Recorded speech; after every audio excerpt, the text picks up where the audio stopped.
mən özümün bu cisim biləndə, mən bu cismin o 70 il, 80 il, 100 il deyək də, bu çərçivəni yaşayıb, bu çərçivədə düşünüb, bu çərçivəyə əsasən həyatımı, baxışlarımı, hər şeyi qururam.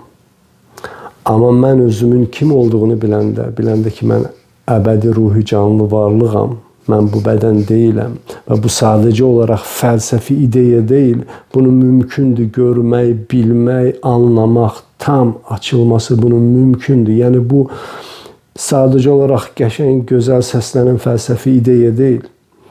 Və mən biləndə ki, mən əbədi ruhi canlı varlığam, mən öz əbədi həyatımı yaşayıram, əbədi həyatımın bir səhifəsini. Mən özümü başqa cür, mən başqa platformada yaşayıram. Mən deyəndə mən özümü ancaq nəzərdə tutmuram. Yəni insan bu həqiqətləri həm bilik kimi, həm nəzəriyyə kimi, həm praktik olaraq biləndə və görəndə insan başqa platformada yaşayır. İnsan başqa dünyada yaşayır. Və bu dünya illüzyor, özünü allatmış, beyni yuyulmuş, dini fanatik dünyası deyil. Bu çox elmi məsələdir. Sadəcə olaraq bu başqa elm kateqoriyasına aiddir. Bu elm nədir? Elm nəzəriyyə praktikadan keçirilmiş, praktikada göstərilə biləcək bir məsələdir də. Yəni ki, elm nələrə əsaslanır? Nəzəriyyəyə və onu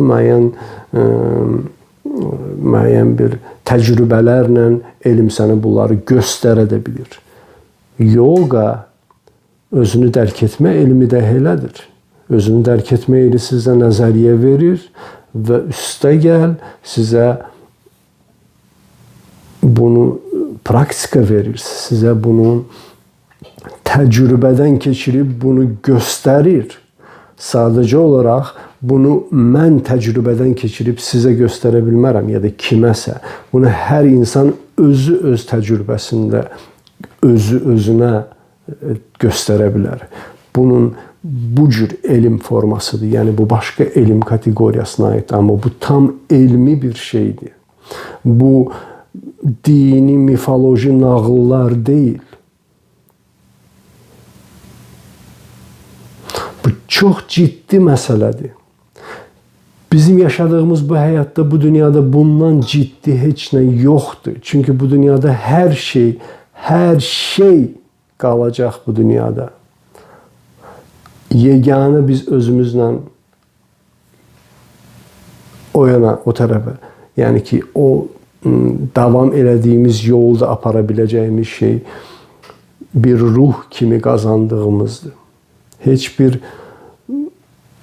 bank şotumuz, heç bir villalarımız, var dövlətlərimiz, nə bilim, maşınlarımız, qızıllarımız, bunların heç biri bizlə ya o tərəfə getməyəcək, ya da o getdiyimiz o tərəfdə bizə kömək eləməyəcək. Yeganə həqiqi var dövlət ki, insan qazana bilər bu dünyada. Bu həqiqi ruhi bilik və o ruhi biliyin, o nəzəriyyənin həyatını da praktikadan keçirib o nəzəriyyəni tam biliyə çevirməkdir həqiqi var dövlət.